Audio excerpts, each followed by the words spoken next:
हमारा सबसे बड़ा दोस्त था रशिया। अब क्या हम रशिया को भी खोते जा रहे हैं? अभी जो नई डील मेरे सामने आई है उसके बाद से अब डर आगे बढ़ता जा रहा है। इस टाइम पे हम सबको पता है कि कैसे चाइना इस टाइम पे बहुत अच्छे रिलेशनशिप मेंटेन करने की कोशिश कर रहा है। अभी डोनाल्ड ट्रंप जो थे वो अभी चाइना से होकर आए और यूएस और चाइना ने बहुत अच्छी डील्स भी फाइनलाइज की हैं।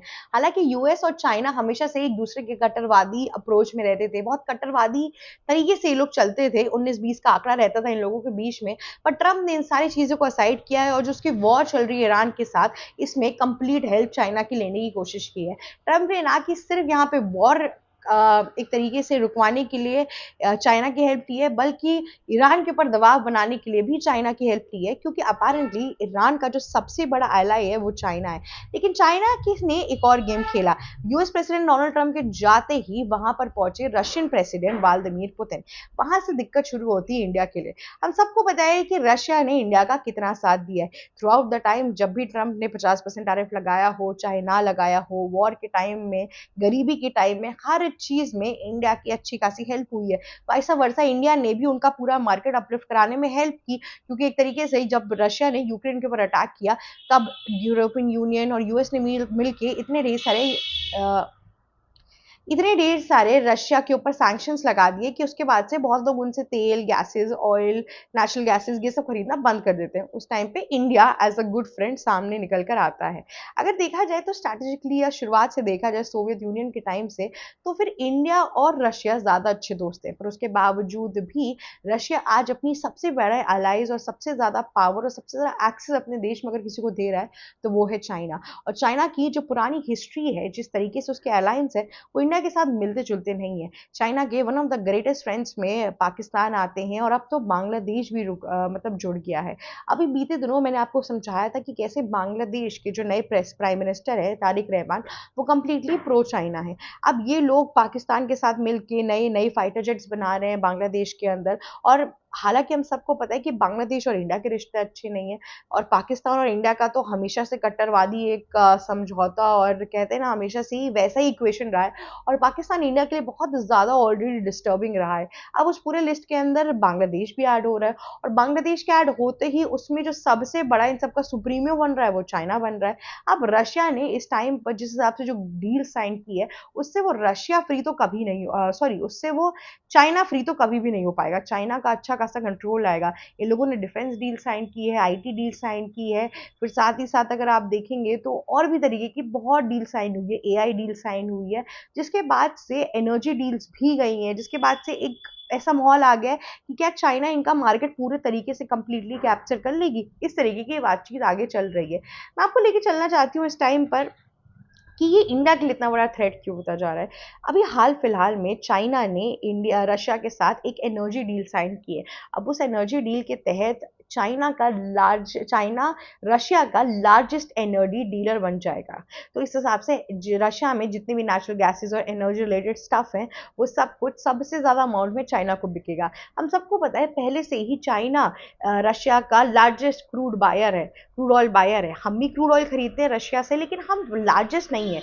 हम फिर भी तीसरे चौथे नंबर पर आते हैं, पर चाइना फर्स्ट नंबर पर आता है, जिसकी वजह से ऑलरेडी रशिया कंप्लीटली बहुत ज्यादा डिपेंडेंट है चाइना के ऊपर।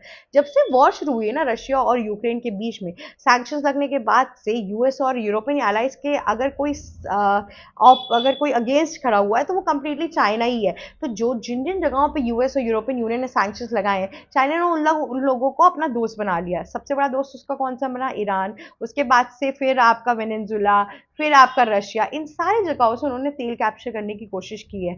चाइना ईरान का 70% ऑफ ऑयल लेता था। इतना ही नहीं, रशिया के भी क्रूड ऑयल में अगर आप देखेंगे तो अच्छा खासा अमाउंट चाइना ने लिया है।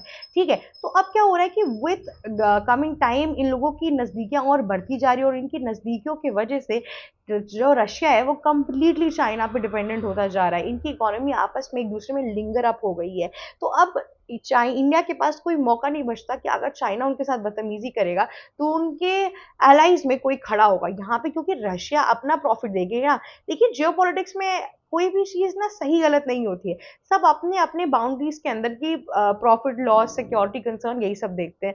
तो रशिया भी यही चीज़ करेगा। अगर रशिया को ऐसा कोई थ्रेट लगा तो रशिया पहले अपनी कंट्री के बारे में सोचेगा, फिर ना इंडिया के बारे में सोचेगा। और जिस हिसाब से ईस्टर्न बॉर्डर के एरिया में कंप्लीटली इंडिया के लिए डिस्टर्बेंस आई जा रही है, पाकिस्तान, बांग्लादेश और चाइना की तरफ से, वो आगे आने वाले टाइम में बहुत ज़्यादा दिक्कत ऑलरेडी देगा। अगर आप आगे देखेंगे वेस्ट एशिया के अंदर, तो ईरान के साथ हमारे अच्छे रिलेशंस तो हैं, पर ईरान हमारी हेल्प करेगा नहीं करेगा वो भी एक बहुत बड़ा क्वेश्चन है। और तो और एक और चीज़ है कि चाइना और रशिया दोनों ही बहुत ज़्यादा ब्रिक्स के स्ट्रॉन्ग फ्रेमवर्क में बिलीव करते हैं। हमेशा से उनकी जो लड़ाई रही है वो वेस्टर्न एलाइज और वेस्टर्न डोमिनेंस जो है उसको नीचे करने की रही है। इनफैक्ट ब्रिक्स का जो मेजर थीम मैनिफेस्टो है वो यही है कि कैसे जो डॉलर की सुप्रीमेसी है उसको डाउन करना है। तो यहाँ पे रशिया और चाइना का एक कॉमन एनिमी है, वो है वेस्टर्न एलाइज, ठीक है। अब ये एनिमी इतना बड़ा है कि ये दोनों कंट्री साथ में मिल के आराम से रह सकती हैं ताकि इस एक एनिमी को नीचे गिरा सके। अब इंडिया का स्टैंड यहाँ पे डिफरेंट है। इंडिया क्या बिलीव करता है, मल्टीपोलरिज्म, मतलब रिलेशन सबसे बना के रखो पर सुनो किसी की भी नहीं। तो यहाँ पर चाइना और रशिया तो क्लियर है कि वो सोवियत यूनियन वाले हैं, वो कम्युनिस्ट है, उनको कैपिटलिज्म और अमेरिका इन लोगों के साथ अलग अलग कोई अलग से डील नहीं करना है। पर यहाँ पे फंसता कौन है, इंडिया। अब इंडिया का जो स्टैंड रहा है, जो उनका इंक्लाइनेशन रहा है, वो हमेशा से pro European union, pro western allies रहा है।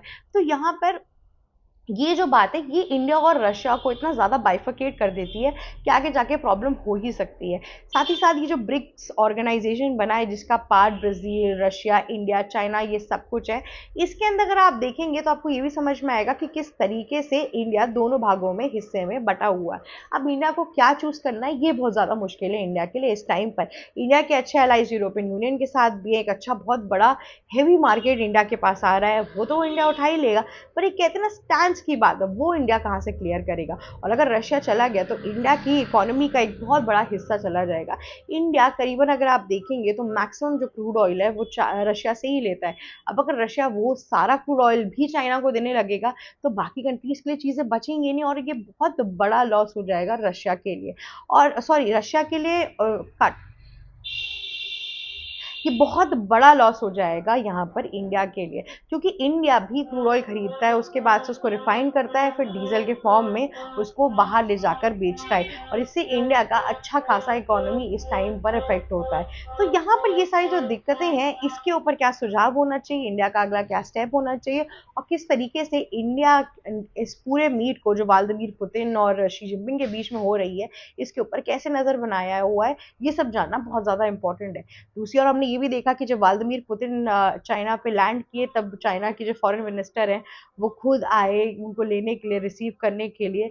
रशिया और चाइना की अच्छी खासी बॉन्डिंग तो है ही। अगर इन लोगों को सैनिक की ज़रूरत पड़ती है तो सोल्जर्स आ जाते हैं, और अगर वेपन्स की ज़रूरत होती है तो वेपन्स भी आ जाते हैं। तो एक तरीके से यहाँ पे इक्वेशन तो सही बना हुआ है, पर आगे चल के देखना बहुत ज़्यादा इंपॉर्टेंट है। आज के लिए बस इतना ही। अगर आपको वीडियो अच्छी लगी है तो लाइक, शेयर, सब्सक्राइब और कमेंट करना मत भूलिएगा।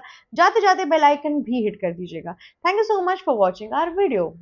Subscribe to News Vigil Hindi now. Stay tuned for the right analysis of every major world news.